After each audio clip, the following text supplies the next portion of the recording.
This week on Vaticano, join us to explore the lesser-known story behind the sainthood of John Paul II from his direct collaborators in Rome.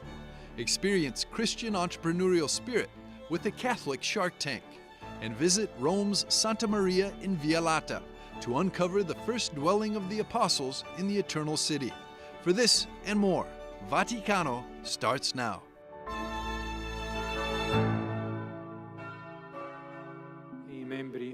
In the midst of the busy closing days of the Synod on Synodality, Pope Francis released his latest encyclical, Dilexit Nos, meaning He Loved Us, which focuses on the Sacred Heart of Jesus. Presenting the encyclical at a press conference were Sister Antonella Fraccaro, Superior General of the Disciples of the Gospel, and theologian Archbishop Bruno Forte. Archbishop Bruno Forte emphasized the significance of the encyclical, describing it as a key to understanding the entirety of Pope Francis' pontificate. The central idea of this encyclica is that the love of God revealed in Jesus Christ is not a kind of intimistic experience, but it is the source, the deep source of engage yourself to love the others and change society, to build peace through dialogue and the respect of the other. Timed to coincide with the conclusion of the Synod on Synodality, Dilexit Nos also challenges church leaders to embody compassion. Archbishop Forte pointed out the Pope's call for a model of church governance rooted in empathy and true synodality. The encyclica speaks to the synodal fathers because it is an invitation to find in the agape of Christ the foundation of a true synodality and of the mission of the Church. The Pope says very clearly that only if we are in love, we can also announce with joy and with efficacy the love of God. In her remarks, Sister Antonella Fraccaro highlighted the personal call to action embedded in the encyclical. As the Pope says, I am my heart. Referring to the heart of Jesus means nourishing our own hearts, bringing quality to our lives through the goodness and love of Jesus. The encyclical's release also marks the 350th anniversary of the first apparition of the Sacred Heart to St. Margaret Mary Alacoque. In the encyclical, Pope Francis draws attention to how this devotion has historically revitalized the Church during times of societal unrest and serves as a spiritual foundation for responding to today's global challenges.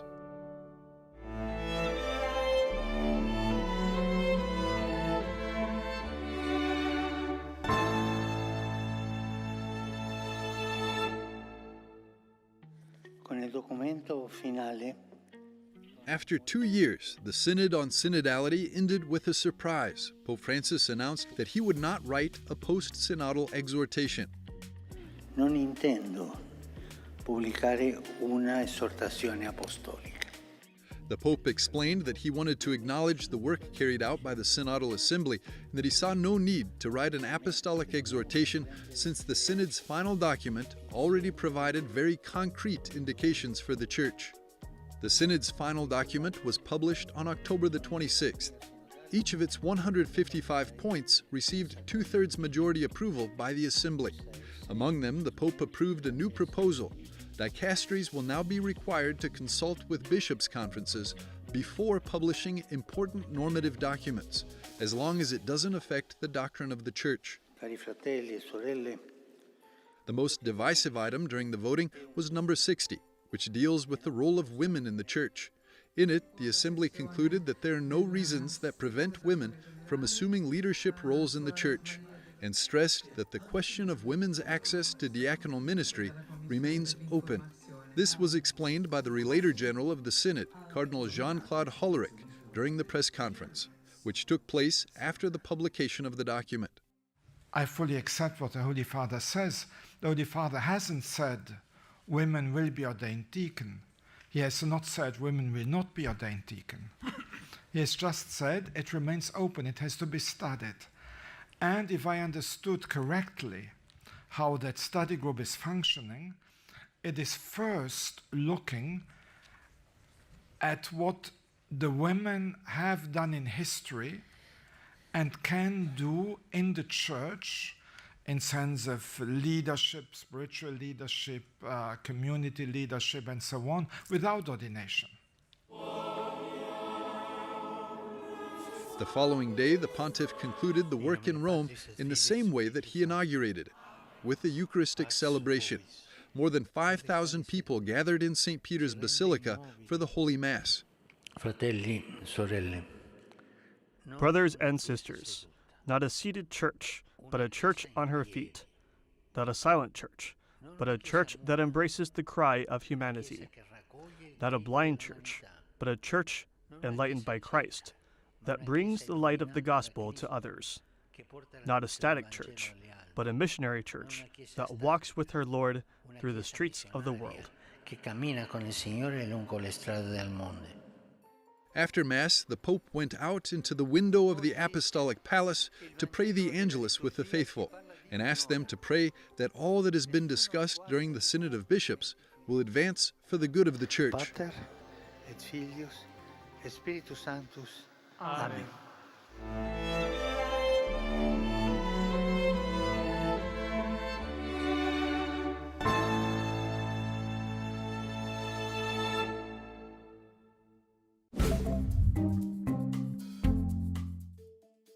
Hello and welcome to this week's Vaticano Updates, the most important news from the Holy Father and the Vatican. Pope Francis has decided again to cut the salaries of the cardinals working at the Vatican, a measure that will take effect November the 1st. Specifically, the cut in salaries or stipends will be in two areas: the secretarial bonus and the office compensation, two methods that were part of the monthly allowances and that will no longer be paid out. The Vatican has reprimanded the Swiss bishops for their handling of sexual abuse claims in Switzerland after a more than year-long investigation into how the bishops addressed allegations of clergy sex crimes. Yet, the Vatican's inquiry found no evidence of a conspiracy by the prelates to cover up those abuse claims, one of the key allegations that launched the Holy See's investigation last year. Allegations had been made in May against several emeriti and acting members of the Swiss Bishops' Conference, as well as against several other clerics. Ahead of the 2025 Jubilee, the Vatican has launched a cartoon mascot, unveiled as the cheerful face of the Catholic Church's upcoming Holy Year. The mascot, named Luce, which means light in Italian, is intended to engage a younger audience and guide visitors through the Holy Year.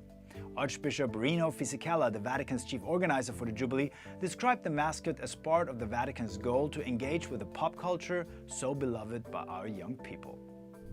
Cardinal Renato Raffaele Martino died at the age 91 in Rome. Martino served for 16 years as the top Vatican diplomat to the United Nations and headed up two key pontifical councils in Rome for several years.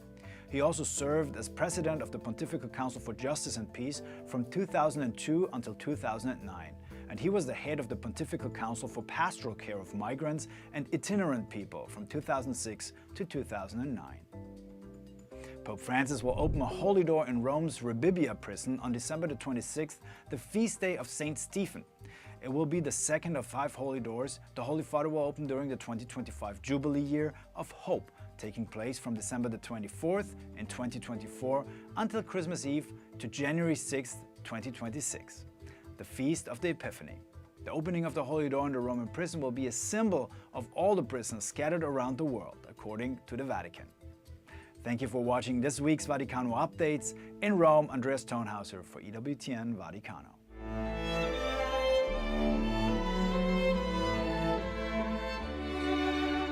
In just a moment, we'll reveal the untold stories of St. Pope John Paul II as seen through the eyes of those who knew him best.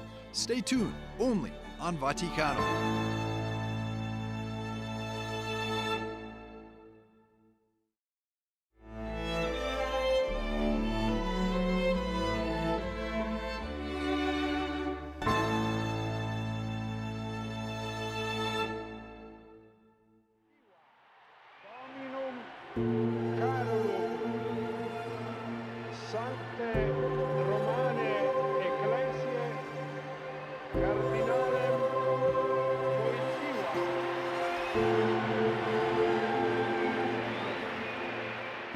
The 27-year pontificate of Pope St. John Paul II left an indelible mark on the hearts of his former collaborators at the Vatican.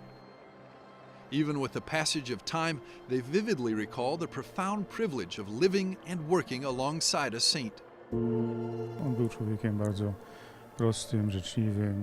He was a very simple man, kind-hearted, tender and sensitive, and that's what truly delighted us about him. Participating in his prayers was also an encouragement to remain committed and support the Holy Father, but we saw him more as a father than as a saint. Bardziej traktowaliśmy go jako ojca, aniżeli jako świętego. The Polish prelate, Father Paweł Ptasznik, worked for John Paul II for more than a decade.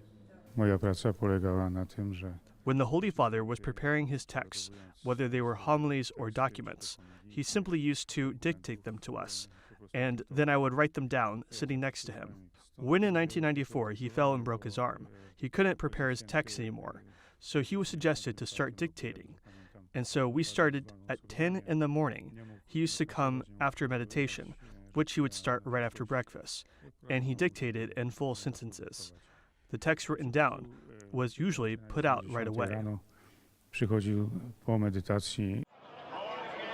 With his words and voice, John Paul II sought to reach the furthest corners of the globe, revolutionizing Vatican communications and Vatican radio in the process.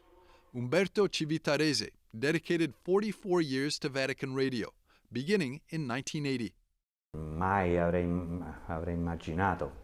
John Paul II was the one who gave the impetus to Vatican Radio in those years, and a lot of new staff was hired.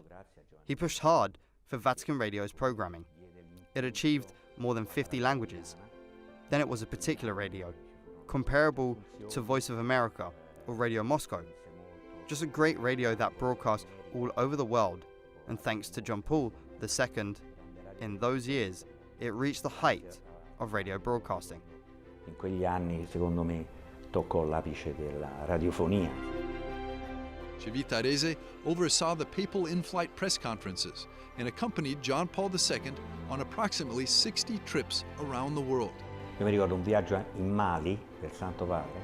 I remember our trip to Mali, when after the whole day spent seeing the slums and huge urban agglomerations under a suffocating heat and a very long mass in the stadium, once we got back to the nunciature, everybody was looking for some refreshment and for the rest. And the Holy Father got down on his knees to pray in the chapel alone. And he prayed there and prayed and prayed.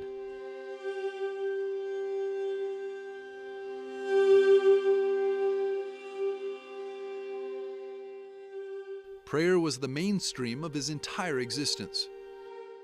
Ojciec Święty był człowiekiem modlitwy. He was a man of prayer in every moment he wasn't busy with work. He devoted to prayer, and even sometimes during dictation of his texts, he used to close his eyes, and for a moment, the dictation stopped. I could see that he was praying and praying deeply. John Paul II prayed constantly for specific individuals, asking his secretaries to place written prayer requests inside the kneeler in his private chapel. Ma pewną geografię modlitwy, to znaczy He had kind of a geography of prayer. Each day he prayed for one part of the church throughout the world, for its particular community, and at the same time, he tried to remember in what context that community was living. The bishops who came to visit him were sometimes surprised that the Holy Father was so up to date as far as their local church was concerned. As the years passed, the Pope increasingly relied on the assistance of those around him in the Vatican. Paolo Sagretti leads a team within the little-known institution working behind the scenes, La Floreria Apostolica. This office manages the logistics that make the grand papal ceremonies possible. Sagretti served John Paul II in his daily ministry for nearly 20 years, remaining by his side until the very end. He was able to celebrate Mass until his last days because of what we managed to create for him, special chairs and platforms, which were raised by dynamic or electric pistons. They allowed him to do the elevation when he was celebrating Mass. In the time he was already very ill and disabled, it helped him to participate in the ceremonies. One of the most exciting events towards the end of the pontificate was the World Youth Day of 2000 in Tor Vergata in Rome. Il Papa voleva partecipare, gli era stato fatto. The Pope absolutely wanted to take part. A special lift was made to lift him up and to take him to the right height, because the stage was very high. He had to look down on 1 million people. I remember the moment the event was about to begin, when the Pope came behind the scenes, and he wanted to walk upstairs on his own. I mean, with his walking stick, but still with huge difficulties. He was impressed because he couldn't go forward. He gave a blow with his stick because he got angry with himself that he couldn't go forward. Non riuscivo ad andare avanti, io mi trovai lì e rimasi un po' sbigottito. John Paul II remained resolute until his final days. Despite immense physical suffering, he was determined to stay close to people and continue spreading the love of God everywhere. There was that charm, that somewhat special aura, something unattainable about him that we could experience being next to him. On the day of his funeral, all proclaimed his sainthood, convinced that he continues to embrace all of humanity from the window of the Father's house.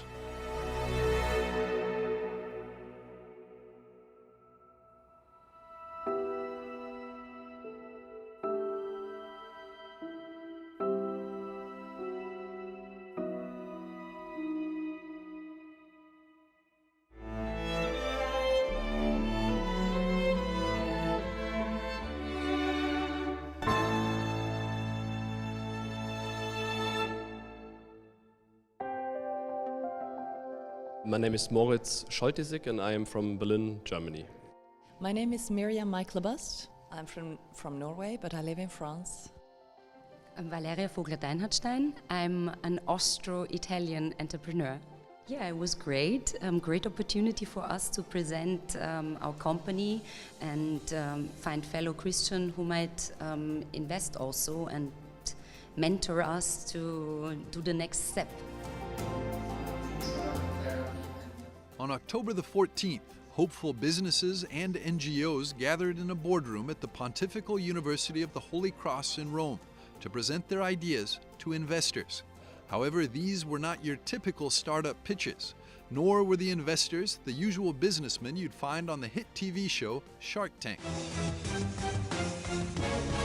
This was a Catholic Shark Tank, and the startup founders were an eclectic group of contestants from around the world. My name is Samuel Samaroga. I'm born and raised in Geneva, Switzerland. My full name is Fran Reisel. I come from Zagreb, Croatia.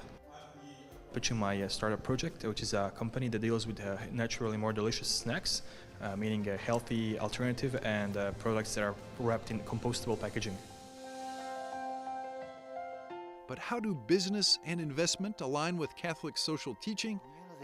Pope Francis has specifically addressed this with his prayer intentions, focusing on small businesses fulfilling their social responsibility of generating opportunities and work. The Catholic Shark Tank was organized by the Acton Institute, a think tank focused on promoting free market principles and Christian virtues. The idea was the brainchild of Michael Severance, the director of the Acton Institute's Rome office. We wanted to bring together in an encounter, as Pope Francis has always asked us to do in his charism, in a meeting. And here we're having entrepreneurs who, in their small and medium enterprises, meet with large enterprises in terms of finance, and seeking not only advice, but actually a real-time investment into their affairs. One of the investors present at the event is the head of the Catholic Incubator, Father Andrew Lesko. We asked him about the importance of the Church's involvement in business. And you know, morality and ethics are a huge part of business. They're a very necessary part of business, and it's a part of business that unfortunately is lacking in today's secular age. And so today we're encouraging people to live out their vocation and to live out morality and ethics in all of their business endeavors.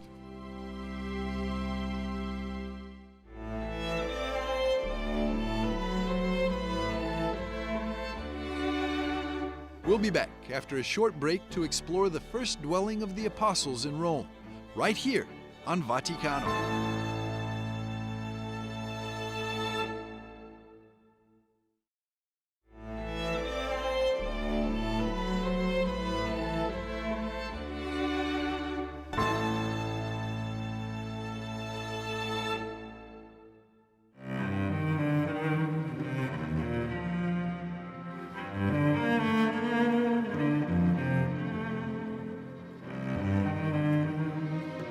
We are in the underground crypt down below one of the churches in the center of Rome, Santa Maria Inviolata. And this underground crypt is thought to be one of the places where Peter first and then Paul and their collaborators, Mark and Luke, stayed when they came to Rome. This church is a little bit further away from the Jewish ghetto. Since Peter had been imprisoned in Jerusalem 3 times, he preached to the Jews, but he would have preferred to live in a little dwelling in the area of the Gentiles. So that's one of the reasonings why this place was considered to be St. Peter's first dwelling in Rome, and then also St. Paul when St. Paul arrived to Rome. And we see here, in fact, this bas relief of the Baroque era with St. Paul, the sword, St. Peter with the keys, St. Luke writing the Acts of the Apostles. This is the place where St. Luke would have written the Acts of the Apostles. It's the place where St. Paul wrote 3 or 4 of his letters. The second letter to Timothy, the letter to the Ephesians, the letter to the Colossians, the letter to Philemon. They were welcomed here by St. Martial, who we can barely see in the background there.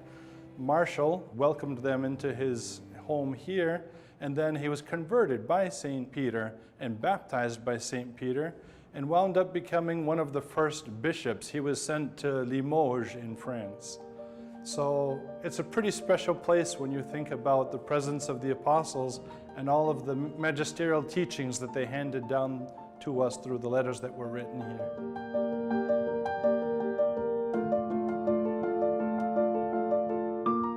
Here we have a pillar, a Roman pillar, which was then reused for the memories of St. Paul being kept here under house arrest. When St. Paul arrived in Rome, he was kept under house arrest for 2 years. This pillar has an inscription reminding us of one of the letters that St. Paul wrote from here to Timothy, the second letter to Timothy. We read over here, "Remember Jesus Christ raised from the dead, a descendant of David. Such is my gospel, for which I am suffering, even to the point of chains like a criminal. But the word of God is not chained." And we see that writing on this pillar, the word of God is not chained, and we can see the markings of the chain that was wrapped around this pillar, the chain that we see over here in this casing, reminding us of St. Paul's being under house arrest while he was here in Rome. There's also an ancient well here, fairly deep well. This is where the chain was found, and this shows us this was an old dwelling place originally, a Roman domus, so very well a place where Peter and Paul and Mark and Luke could have lived. And at the same time, it was then used by Peter and Paul to baptize the first Christians in Rome.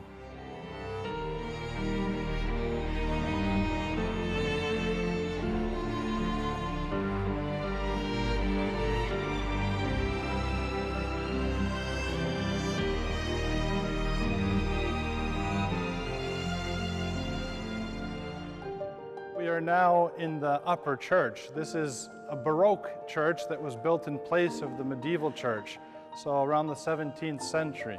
At the very center of the church, we find this icon of Mary, 12th century icon, which, however, goes back to the tradition of St. Luke, who painted the first icons here in Rome, perhaps in this very dwelling. The title of this icon is Mary Advocata, she who intercedes for us. She has one of her hands raised in prayer. She is interceding for us at the throne of Jesus. We have among the paintings St. Paul, who is baptizing one of the first Christians in Rome, Santa Sabina. She lived over on the Aventine Hill, one of the first women of Rome who was converted by the apostles and baptized by them. Seeing this painting helps remind us that even though this church doesn't have a title of St. Peter or St. Paul, it's entitled to Mary because of the icon that Luke painted. At the same time, the painting reminds us of the presence of the apostles here, of their preaching in Rome, of the impact that they left on the Roman people through their teaching and through their example.